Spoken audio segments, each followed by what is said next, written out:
சேலத்தில் பயங்கரவாதிகள் ஊடுருவியதாக வந்த தகவலை அடுத்து போலீசார் மாவட்டம் முழுக்க தீவிர தேடுதல் வேட்டையில் ஈடுபட்டுள்ளனர்.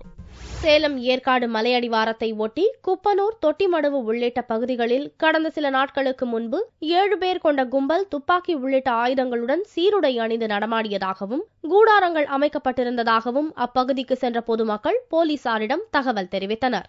காட்டுப்பகுதியில் பயங்கரவாதிகள் யாரேனும் ஊடுருவி இருப்பார்களோ என்ற கோணத்தில் 90க்கும் மேற்பட்ட போலீசார் 5 குழுக்களாக பிரிந்து தீவிர தேடுதல் வேட்டையிலும் தொடர் கண்காணிப்பு பணியிலும் ஈடுபட்டுள்ளனர். ஏற்காடு மலை அடிவாரத்தில் உள்ள காடுகளில் டென்ட் போட்டு யாரோ சில பேர் இருக்காங்க அப்படின்னு ஒரு சந்தேகத்துக்கிடமா இருக்காங்கன்னு ஒரு தகவல் வந்தது.